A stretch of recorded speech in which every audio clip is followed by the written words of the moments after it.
Hello friends, welcome to your own channel let's study with Richa. आज हम discuss करेंगे methods of teaching mathematics. देखिए, मैं मेथड्स जो होंगे वो वन बाय वन समझाऊंगी क्योंकि ये बहुत ही इंपॉर्टेंट मेथड्स हैं। और दूसरा, सब्जेक्ट के रिगार्डिंग इनकी जो थिंकिंग है वो तो सेम ही रहेगी, जो मेथड का वे है वो तो सेम ही रहेगा, बस आपको according to the subject examples change करनी होंगी। तो इसको हाउच पाउच मत करना कि एक ही वीडियो में आपको सब कुछ चाहिए। वो भी मैं आपको एक कंक्लूजन के साथ सबसे एंड में बनाऊंगी, बट अभी आप पहले इन मेथड को समझ लीजिए, बहुत ही ज़रूरी मेथड है। और बीएड के बाद जब आप सीटेट का एग्ज़ाम दोगे उसमें भी इन मेथड्स में से बहुत से क्वेश्चंस बन जाते हैं।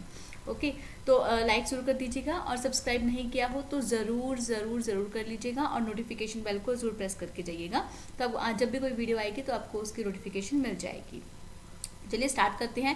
मैं बीच में आपको नहीं बोलूँगी सब्सक्राइब करने के लिए, लाइक करने के लिए, ये आपकी ड्यूटी बनती है कि अगर आप मेरे कंटेंट्स आपको बेनिफिशियल हुए, आपको कोई बेनिफिट हो रहा है तो आप लाइक करके जाओ, ठीक है। तो चलिए स्टार्ट करते हैं मेथड्स ऑफ टीचिंग मैथमेटिक्स। अब फर्स्ट ऑफ ऑल मेथड होता क्या है, ठीक है। अ सब्जेक्ट टीचर, अब देखिए कोई भी सब्जेक्ट का टीचर है, चाहे वो इंग्लिश है, मैथ है, साइंस है, एसटीडी है, वो अपना जो कंटेंट है, जो उसका सिलेबस है, क्यूरिकुलम है, उसको कवर करवाने के लिए कोई ना कोई मेथड यूज़ करता है, ठीक है। वो मेथड का मतलब क्या होता है कि वो उस कंटेंट को किस तरह से बच्चों को जल्दी कवर करवा पाएगा ताकि बच्चों को एक एक चीज़ उस कंटेंट की क्लियर हो जाए, ठीक है, और साथ में उसके टेस्ट भी लिए जाएं और रिवीजन भी हो। वो मेथड चूज़ करता है, ठीक है। तो वो जिस तरीके से करवाएगा वो होता है method. Okay, so a subject teacher adopt some special ways और devices from for imparting the desired theoretical और practical experiences to his students. These ways और devices are known as methods of teaching.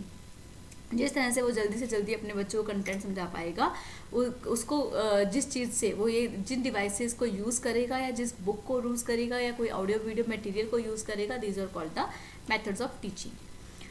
तो success in teaching depends on two factors. देखिए, teaching की जो success होती है ना, वो दो फैक्टर्स पे डिपेंड करती है। First, mastery on the subject, कि उसके सब्जेक्ट के ऊपर कितनी अच्छी पकड़ है, ठीक है। सेकेंडली, स्किल इन टीचिंग, कि वो किस तरह से अच्छे से कितने अच्छे तरीके से पढ़ा सकता है। अब मेथड्स, अब अगर वो मास्टरी उसके सब्जेक्ट में है बट किस तरह से वो पढ़ाएगा, हम वो डिस्कस करेंगे। मेथड्स ऑफ टीचिंग बहुत सारे मेथड्स हैं, जैसे कि inductive deductive method, analytical synthetic method, problem solving, activity based, laboratory method, heuristic method, playway method and project method, ठीक है। हाँ, ये सारे मेथड्स होते हैं। इनको मैं कोशिश करूँगी 2 या 3 पार्ट्स में इन सारे टॉपिक्स को अच्छे से कवर करवा दूँ, ठीक है, ताकि कोई भी सब्जेक्ट में आ जाए तो आप उसको अच्छे से कर पाओ। First is inductive deductive method. देखिए, इंडक्टिव डिडक्टिव मेथड में फर्दर 2 मेथड यूज होते हैं। First is inductive method and second is deductive method. देखिए, आप इंडक्टिव मेथड से भी याद रख सकते हो कि जैसे हम कहते हैं ना कि इन प्रेपोजिशन यूज होती है कि बॉल बॉक्स के अंदर है, the box is in the box, जब वो अंदर होती है। अब आप अपने दिमाग में सोच कर देखिए कि आपके दिमाग में कोई भी कंटेंट है वो कितनी जल्दी कब बैठेगा, जब आप उसकी वीडियोस देखोगे या आपके रियल लाइफ से रिलेटेड कोई कंसेप्ट होगा, राइट। जब कोई ऐसा कंटेंट आपको बताया जाता है तो आपको बहुत जल्दी याद हो जाता है, मतलब कि आप पहले एग्जाम्पल अपने दिमाग में क्रिएट करते हो। तो इंडक्टिव मेथड वो मेथड होता है जिसमें कि पहले आप एग्जाम्पल्स देते हो, एक एग्जाम्पल दी, 2 एग्जाम्पल दी, 3 एग्जाम्पल दी, उसके बाद आप जब सब में एक ही रिजल्ट आता है तो आप जनरलाइजेशन बना लेते हो कि जनरली ऐसा ही होता है, ठीक है। अब हम इसको एग्जाम्पल से भी समझेंगे, पिक्चर से भी समझेंगे। Inductive method as a combination of 2 methods, as I told you, inductive and deductive method. अब देखिए, मैंने ये एग्जांपल ली है। एक बच्चा है जो सुबह मॉर्निंग में जब उठता है तब उसको एक ऐसा व्यू होता है और एक सनराइज का व्यू है, एक सनसेट का व्यू है, ठीक है। जो राइट साइड है वो सनसेट का व्यू है और जो लेफ्ट साइड है वो सनराइज का व्यू है। तो इसमें क्या होता है कि बच्चा एनालाइज करता है कि जब सनराइज हो रहा है तब वेदर ऐसा है और जब सनसेट होता है तब वेदर ऐसा है, और सेकेंडली सनराइज के बाद में दिन हो जाता है और सनसेट के बाद में अंधेरा हो जाता है, दैट इट मीन्स नाइट हो जाती है। तो बच्चे को एक दिन दिखता है, 2 दिन दिखता है, 3 दिन दिखता है। जब वो कंटिन्यूसली देखता है तो वो जनरलाइजेशन बना लेता है कि sun rises daily and sets daily, कि वो डेली सनराइज होता है, डेली सन सेट हो जाता है और ऐसे दिन रात होते जाते हैं। तो उसने एक जनरलाइजेशन बना लिया, ठीक है, मतलब उसने पहले एग्जाम्पल लिया। अब सेकंड एग्जाम्पल है, उसके आगे एक एप्पल्स की टोकरी है जिसमें एक रेड एप्पल है और ग्रीन एप्पल्स है। उसने एक ग्रीन एप्पल खाया, दैट वाज सोर। सेकंड ग्रीन एप्पल खाया, दैट वाज आल्सो सोर। थर्ड ग्रीन एप्पल खाया, वो भी खट्टा था। अब उसने रेड एप्पल खाया, वो मीठा निकला। अब बच्चे ने जनरलाइजेशन बना लिया कि जो ग्रीन एप्पल्स होते हैं ना वो खट्टे होते हैं, ठीक है, ऑल ग्रीन एप्पल्स आर सोर। सो इंडक्टिव मेथड, अब मुझे लगता है आपको अच्छे से समझ में आ गया होगा। इंडक्टिव मेथड वो होता है जिसमें पहले आप एग्जांपल्स देते हो, फिर एक जनरलाइजेशन रूल बनाते हो, ठीक है। अब आप इसको एग्जाम में कैसे लिखोगे हम वो डिस्कस करेंगे। The inductive method of teaching means that the teacher presents the rule through situations and sentences and thus guided practice, then the learners do free practice. कि पहले उनको एग्जाम्पल्स के साथ समझाता है, उसके बाद में एक जनरलाइजेशन रूल बताता है। After that the teacher deduce the और elicits the rule from the learners themself by themselves. In inductive reasoning one proceeds from particular to general, कि एग्जाम्पल ली कि डेली उसने एनालिसिस किया, उसके बाद वो जनरल रूल बना लिया। From concrete facts to abstract rules and from the special examples to the general formula. So the results are always generalized by studying particular concrete cases and examples. If one rule applies to a particular case and is equally applicable to different similar cases, it is accepted as a generalized rule or formula. So ऐसे इस method को अगर teacher use करता है तो क्या होगा कि एक तो बच्चे और टीचर के बीच में बॉन्डिंग अच्छी बनेगी। क्यों बनेगी? बिकॉज जब टीचर बच्चे को समझाएगा, पहले वो एग्जाम्पल्स देगा। जब टीचर एक एग्जाम्पल देगा, दूसरा बच्चा खड़ा हो जाएगा कि मैडम हाँ मेरे साथ ऐसे हुआ था, तो फिर टीचर आगे बच्चे से क्वेश्चन पूछती है। फिर कोई और बच्चा खड़ा हो जाता है कि मैम मेरे साथ तो इस केस में ऐसे हुआ था। मतलब एक बाउंडिंग स्टार्ट हो जाती है, एक डिस्कशन स्टार्ट हो जाती है, ठीक है। तो इस तरह से इंडक्टिव मेथड में एक रिलेशन क्रिएट हो सकता है। दूसरा, इनमें डाइवर्जेंट थिंकिंग यूज होती है, बच्चे क्रिएटिवनेस से सोचना शुरू कर देते हैं, ठीक है। Next is inductive reasoning in our daily life. A child observes the rising of the sun. देखिए ये वही एग्जांपल है जो मैंने भी आपको पीछे समझाई थी कि सनराइज होता है, सेट होता है, बच्चा एनालाइज करता है और फिर आखिर में वो ये चीज़ बता देता है, ये चीज़ मान लेता है कि ये डेली होता है, सनराइज होने से दिन होता है और सनसेट होने से रात हो जाती है, ठीक है। Next is teaching mathematics with the help of inductive method. अब देखिए, अब यहाँ पे मैंने जो एग्जांपल ली है, knowledge of the sum of 3 angles of a triangle, कि आप मैथ को टीच कर कैसे आप इंडक्टिव मेथड की हेल्प से टीच करोगे। अब देखिए, अगर आप इसमें जुड़े नहीं, आपको यही टॉपिक लिखना है, आप कोई एपी सीरीज लिख सकते हो, प्रॉफिट एंड लॉस कंसेप्ट लिख सकते हो, जीपी सीरीज लिख सकते हो, ट्रिग्नोमेट्री का कोई भी टॉपिक ले सकते हो, आप कोई भी टॉपिक ले सकते हो। आपको मेनली ये है कि आपको फर्स्ट एग्जांपल्स देनी है और फिर बाद में उसका जनरलाइजेशन मेथड देना है, ठीक है। सेकेंड थिंग, अगर आप मैथ के अलावा किसी और सब्जेक्ट के बारे में बात कर रहे हो, जैसे एसएसटी है, साइंस है या कोई भी और टॉपिक है, तो आपको मेथड तो वही है ना। इंडक्टिव मेथड में तो यही होगा कि पहले एग्जांपल देगा बंदा और फिर बाद में उसके रूल समझाएगा, ठीक है। इसी तरह से आपको अपने कंसेप्ट के रिगार्डिंग लिखना है। चिल्ड्रन इन अ क्लास में be asked to construct a few triangle of any size और एनी शेप, कि किसी भी साइज का किसी भी शेप का आप ट्रायंगल बनाइए। ट्रायंगल क्या होगा? जिसमें 3 साइड्स होंगी, 3 लाइंस एंड टू एंड एक दूसरे से कनेक्टेड होंगी, ठीक है। So then they may be asked to measure and sum up all the angles in each case. तो हर केस में जब उनका सम अप किया जाएगा तो वो सेम ही रहेगा, तो जनरलाइजेशन निकल जाएगी, right. They may find that the sum of the 3 angles of a triangle is equal to 2 right angles.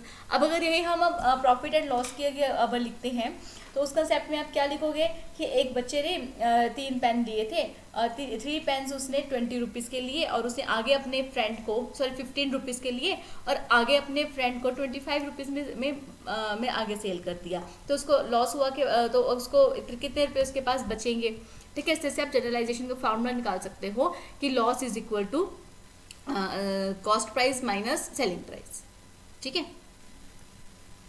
Next deductive method. Deductive method क्या होता है कि जिसमें आप सबसे पहले रूल बताते हो और फिर उसमें वैल्यूज पुट करके एग्जांपल सॉल्व करते हो। डिडक्टिव मेथड में क्या होगा कि एक तो टीचर और स्टूडेंट के बीच में बॉन्डिंग कम बनेगी, because teacher will only say the formula, there will be no any further discussion, ठीक है। डिस्कशन कितनी होगी कि मैम ये क्वेश्चन निकल नहीं रहा, तो टीचर क्या करेगा, क्वेश्चन की जो भी स्टेटमेंट होगी, नंबर्स होंगे, उसको फॉर्मूला में पुट करके सॉल्व करके दिखा देगा, ठीक है। इतना ही होगा ना, इसमें कोई डिस्कशन तो हो नहीं सकती। Next, deductive reasoning begins with the deduced results or generalized conclusions. Therefore, in deductive method, one proceeds from general to specific examples. के पहले generally एक rule बताया जाता है और फिर बाद में specific example दी जाती है। अगर हम इसको उसी example से relate करें जो हमने inductive method में दी थी, उसमें बच्चे ने क्या किया था कि एप्पल्स को एक एप्पल को खाया, उसको जब ग्रीन एप्पल एक खाया खट्टा था, सेकंड ग्रीन एप्पल खाया खट्टा था, थर्ड ग्रीन एप्पल खाया वो भी खट्टा निकला, और फोर्थ जब उसने रेड एप्पल खाया वो मीठा निकला। तो उसने क्या जनरलाइजेशन बनाया कि जो ग्रीन एप्पल्स होते हैं वो खट्टे होते हैं, ठीक है, और जो रेड एप्पल होता है वो मीठा होता है। डिडक्टिव मेथड में क्या होगा कि मदर पहले ही बच्चे को बता देगी कि बेटा ऐसा है कि जो ग्रीन एप्पल्स होते हैं वो खट्टे होते हैं, जो रेड एप्पल होता है वो मीठा होता है। ठीक है, जब बच्चे ने उसको ग्रीन एप्पल को खाया वो खट्टा निकला तो उसने उस चीज़ को बिलीव कर लिया। ठीक है, ये होता है डिडक्टिव मेथड कि आप पहले ही उसको रूल बता देते हो और फिर बाद में आप उसको एनालाइज करते हो, मतलब वैल्यूज पुट करके आंसर्स निकालते हो। अगर सनराइज सनसेट के एग्जांपल लेंगे तो इसमें हम लिखेंगे कि बच्चे को पहले ही बता दो, नॉलेज इन्फॉर्मेशन दी गई कि सन डेली राइज करता है और डेली सेट हो जाता है, और राइज होने पे डे होता है और सेट होने पे नाइट हो जाती है। ठीक है, so teaching mathematics with the help of deductive method, the teacher may announce that today he is going to teach simple interest, he will then give the relevant formula. ठीक है, अगर सिंपल इंटरेस्ट का formula लिखेगा वहाँ पे teacher बताएगा कि P की वैल्यू क्या होती है, आर क्या होता है और टी क्या होता है, कैसे हम उसमें वैल्यूज पुट करते हैं। ठीक है, तो उसके बाद सेकंड एग्जांपल हो सकते हैं कि स्टूडेंट में be told about the formula of area of rectangle, कि एरिया ऑफ रेक्टेंगल निकालना हो, कोई भी चीज़ है जिसकी शेप रेक्टेंगल है, अगर आपको उसका एरिया पता करना है तो आप कैसे निकालोगे। ठीक है, तो उसका एरिया का फॉर्मूला बता दोगे और उसमें वैल्यूज पुट करनी होगी। ये हो गया डिडक्शन मेथड। अब इसमें जो अप्रोचेज यूज होती हैं, देखिए डिडक्टिव में जो टॉप डाउन अप्रोच यूज होती है और इंडक्टिव में बॉटम अप अप्रोच यूज होती है। तो डिडक्टिव में क्या होता है कि सबसे पहले थ्योरी बताई जाती है। थ्योरी का मतलब कि पाइथागोरस थ्योरी के अकॉर्डिंग हाइपोटेन्यूज का square is equal to perpendicular square plus base square. ठीक है, ये उसकी थ्योरी बता दी जाती है। हाइपोथेसिस मतलब कि आप परिकल्पना करते हो, आप एक इमेजिनेशन करते हो। ऑब्जर्वेशन मतलब कि आप फिर उस इमेजिनेशन को ऑब्जर्व करते हो, फिर बाद में कंफर्मेशन और रिजेक्शन। ऑब्जर्व करते टाइम आप या तो उसको कंफर्म कर लोगे कि हमने जो हाइपोथेसिस लगाया था वो सही था, या आप रिजेक्ट कर दोगे कि नहीं, जो हमने हाइपोथेसिस लगाया था वो गलत था, हम इसकी वैल्यू ये नहीं कर सकते, दूसरी ही करेंगे। ठीक है, और इंडक्टिव मेथड में क्या होता है कि आप पहले ऑब्जर्व करते हो, फिर उसका पैटर्न देखते हो, फिर टेंटेटिव हाइपोथेसिस लगाते हो और फिर थ्योरी बनाते हो। ठीक है, तो ये दोनों एक दूसरे के अपोजिट हो जाती हैं। Next is comparison between inductive and deductive method. देखिए यही मेथड बहुत ज़्यादा इंपॉर्टेंट है, इसलिए मैंने इस वीडियो में सिर्फ और सिर्फ यही मेथड इंक्लूड किया है। इसकी एक एक चीज़ मैंने आपको बहुत अच्छे से एक्सप्लेन की है, तो प्लीज़ इसको ध्यान से देख के जाना, पढ़ के जाना। देखिए इंडक्टिव मेथड में क्या होगा कि one proceeds from particular to general and deductive method में जनरल टू पर्टिकुलर। अब ये चीज़ याद रखें कि इंडक्टिव मतलब पहले एग्जाम्पल आए कि जनरलाइजेशन आप बाद में करते हो। Next is it is psychological method which takes a child's nature in the forehand. अब देखिए इसमें क्या होता है कि बच्चा इंटरेस्ट लेता है, क्योंकि जब बातें जो रियल लाइफ से कनेक्टेड होती है ना, तो बच्चा इंटरेस्ट लेता ही लेता है। ठीक है, तो ये साइकोलॉजिकल मेथड होता है। बच्चे की कोई भी साइकोलॉजिकल प्रॉब्लम हो, बच्चा इंटरेस्ट नहीं ले रहा स्टडी में या डर रहा है, क्यों डर रहा है, तो इस मेथड के साथ उसका सोल्यूशन प्रोवाइड करवाया जा सकता है। क्यों? क्योंकि इसमें बच्चा एक्टिवली पार्टिसिपेट करता है। ठीक है, deductive method it is an psychological method in which emphasis is given on the learning of facts without caring for the child. Next is no stress is laid over memorisation. अब देखिए inductive method में जब हर चीज़ real life से ही related है, पहले examples दी जाती हैं। अगर बच्चे को फॉर्मूला नहीं भी याद है तो भी वो एग्जांपल्स को दिमाग में बिठा सकता है, क्योंकि एग्जांपल्स को दिमाग में बिठाना बहुत ईजी होता है। ठीक है, तो जैसे ही वो एग्जाम्पल को दिमाग में रखेगा उसको याद रखने की ज़रूरत नहीं है, जैसे ही वो चीज़ें आएंगी उसके दिमाग में अपने आप से वो फार्मूला आ जाएगा। बट डिडक्टिव मेथड में memory decides everything, because to calculate interest you must have to learn simple interest is equal to P into R into T by 100। ठीक है, ये आपको मेमोरी में रखना पड़ेगा। Next is it is a scientific method which brings the joy of discovery to the youngsters, and inductive method is not a method of discovery but method of presentation, कि आप उसको प्रेजेंट कैसे करोगे। पहले आप थ्योरी लिखोगे, फिर उसका हाइपोथेसिस लिखोगे, फिर बाद में उसको प्रूव करके दिखाओगे। ठीक है, फिर बाद में आप आंसर लिखते हो कि हमने जो हाइपोथेसिस लगाया था वो सही था या नहीं था। Next is by this method creativity and originality can be developed. Inductivity में तो यही होता है ना, and deductive method में no creativity and originality can be developed because they have to learn the formula, they have to put value in the already given formula. Okay, so next is reasoning is very clear. Any doubt about how and why of a formula are clarified in the here will come in the earlier. Okay, so in deductive method पहले ही जब examples दे दी जाती है ना, तो generalisation जब हम rule बनाते हैं तो उसका हर वाई हाउ व्हाट सबका आंसर पहले ही हो जाता है। बट डिडक्टिव मेथड में पीपल्स को डाउट ही रहता है। ठीक है, अब जैसे कि इसमें फार्मूला जनरलाइजेशन भी करके दिखाई जा सकती है, नो डाउट। कोई भी फार्मूला है उसको जनरलाइज किया जा सकता है, उसको किस तरह से जनरलाइज किया है वो मेथड भी बताया जा सकता है। बट एग्जाम में बच्चों को सीधा फार्मूला ही लगाना होता है। ठीक है, next is suitable for lower classes. Inductive method lower classes में सुटेबल रहता है बिकॉज उनको समझाया जा सकता है, ठीक है। जैसे एप्पल, तो बच्चा एप्पल को देख के बोलने लग जाता है कि ये तो एप्पल है, Apple. But deductive method lower classes में सूट नहीं करता। At the advance stages it is not so useful. अगर हम अब देखिए लोअर क्लासेस के लिए तो सूटेबल है, बट हायर क्लासेस के लिए ये सूटेबल नहीं भी हो सकता, ठीक है। और डिडक्टिव मेथड है वो एडवांस स्टेज में डिडक्टिव मेथड ही सूट करता है। Next, inductive method demands a lot of time from the teacher as well as students, because when the examples are given, then students also participate in the example session, right? They start to say, ma'am, yes, I was related to this example, ma'am मेरे साथ तो ऐसे हो गया था। तो it is a time consuming process. And deductive method अगर economically वैसे देखें तो ये बहुत ही टाइम सेविंग होता है, इसमें कम लेबर करनी पड़ती है, इसमें सिर्फ फॉर्मूला लर्न करना पड़ता है। Next is inductive method. It encourages active participation of the students, and in deductive method it makes a child passive recipient of knowledge because they have to learn. In deductive method it gives opportunity for the better pupil-teacher relationship, but in deductive method, in this method, relationship remains nominal. In deductive method, informal and disorganized. Obviously it can't be formal na, because to clear the concept they have to give the example, right? तो उस example में वो organized manners में तो कर ही नहीं सकता। But in deductive method, formal, systematic and orderly.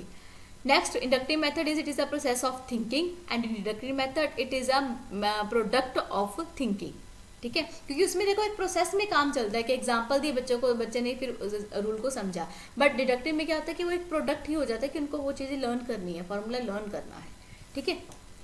तो ये था मेरा session inductive and deductive method का। मैं सारे मेथड्स आपको कवर कर दूंगी इस वीडियो की। मेरे पास 2-3 बच्चों ने काफ़ी डिमांड की थी कि हमें मेथड्स करवा दीजिए, तो अभी ये हम मेथड सारे कवर कर लेंगे। कोशिश है ये 3 पार्ट्स में वीडियो कंसेप्ट कंप्लीट हो जाएगा हर मेथड का। आपको कहीं पर भी कोई भी कन्फ्यूज़न हो तो आप कमेंट में पूछ सकते हैं, आपको I will try to give you in response timely, okay. So अगर सब्सक्राइब ना किया हो तो ज़रूर कर लीजिएगा, और नोटिफिकेशन बेल को ज़रूर प्रेस करके जाइएगा, और लाइक ज़रूर कर दीजिएगा। Thank you so much.